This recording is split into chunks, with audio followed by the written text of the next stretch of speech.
Hi there, this is Jonathan Ginsberg. I'm a Social Security disability attorney, and today I'd like to talk to you about the importance and the relevance of age in education and Social Security disability decision making. And this is really a trend that I've noticed for the last few years, that it's becoming much more difficult for people who are younger, and by younger I mean 45 or less, to get approved. Not impossible, but more difficult. I think that once you hit that 45-year threshold, 48, 50 certainly, it becomes a good bit easier to get approved. So when you're applying for disability benefits, if you're 35, let's say, you're going to need to show that you have a very, very serious medical condition, probably close to listing level. And by listings, I mean the Social Security's listings of impairments. You don't have to be exactly at a listing, but you need to be pretty close. If you're trying to argue functional capacity, you're going to need to have, at a younger age, you need to have very, very strong support from a treating doctor, typically in the form of a functional capacity evaluation or some sort of a narrative report. But once you hit age 45, I think judges are much more willing to give you the benefit of the doubt. Generally, people who are 45 or older have had a long work history, and work history is a big deal for Social Security judges. They appreciate the fact that people have worked for 20, 25 years, because people, if you've worked for 20, 25 years, you don't just stop working to sit at home for 2 years hoping that Social Security will pick up benefits for you. So generally, folks who are 45, 48 have a long work history. That works to their advantage. The second and more practical thing is that if you're 45, 48, 49, the number of years that Social Security disability, the trust fund, will be on the hook is a good bit less. It's only going to be 10, 12, 14 years, as opposed to if you're 30 years old, the disability trust fund could be on the hook for 20 to 25 years. And believe me, disability judges are under a lot of pressure to salvage and keep that trust fund solvent. So it's just more difficult for a younger person to win, because their judges will be putting Social Security on the hook for a lot longer. So again, when you're a little bit older, when you're 40, 45, 48, it's going to be a little bit easier.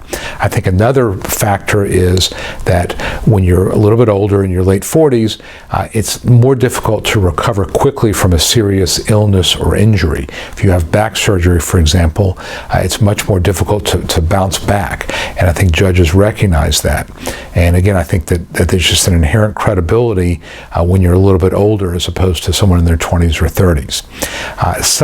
Similarly, age, besides age, education is an important factor, because judges recognize that someone who has a high school diploma or even less than high school is going to have a more difficult time finding employment.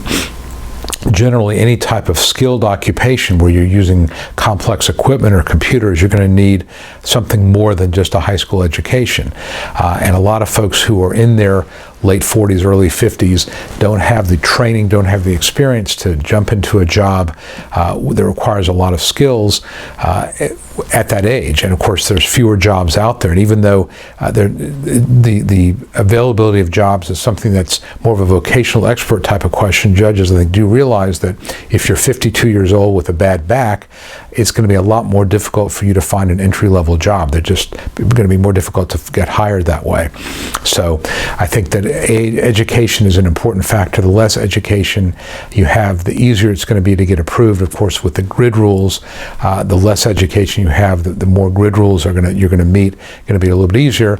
It kind of sounds like Social Security is punishing people who have a good education, who've got skills, and it sort of is that's kind of the case. But obviously, if you can get a job and go back to work, you probably should, and certainly you should certainly try to do so. But again, with a older person with less of an education, just the way the system is set up, it's going to be a lot easier to find a way to qualify for disability. So, big picture here is that with age and education, the older you are, over again 45 or so, the better. The less education, high school or less, it's going to be a little bit easier. But if you don't fit in those categories, if you have a master's degree or a PhD and you're 48 or 49, it's still going to be, you're going to have a little bit of an advantage over someone who's 35 years old.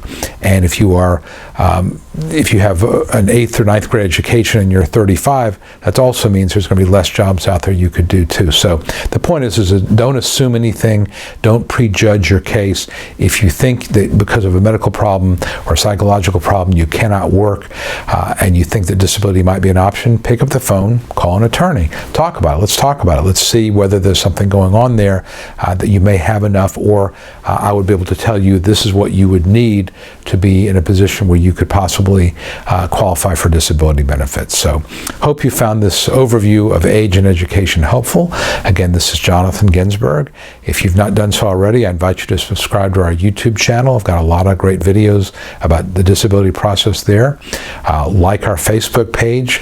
We've got, again, a lot of, I post on that a good bit, case studies and other information I think that's relevant to a disability claimant.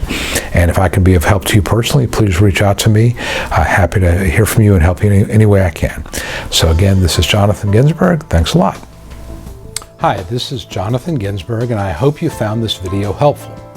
If you'd like to know more about how to win your Social Security disability case, I'd like to invite you to download my Secrets to Getting Approved Early Survival Kit that I created just for people like you. Currently, I'm making the survival kit available at no cost, and I encourage you to grab your copy now. Some of the topics I cover include: how do I know if I have a case? Is it the right time for me to file my claim? 9 common mistakes that can doom your case. The 3 must-have arguments you use to win your case. And a topic that every disability claimant wants to know: how to avoid trick questions from the judge. If you or a loved one need to win Social Security disability benefits, you'll find the Survival Kit essential reading. Download your Survival Kit right now and at no cost.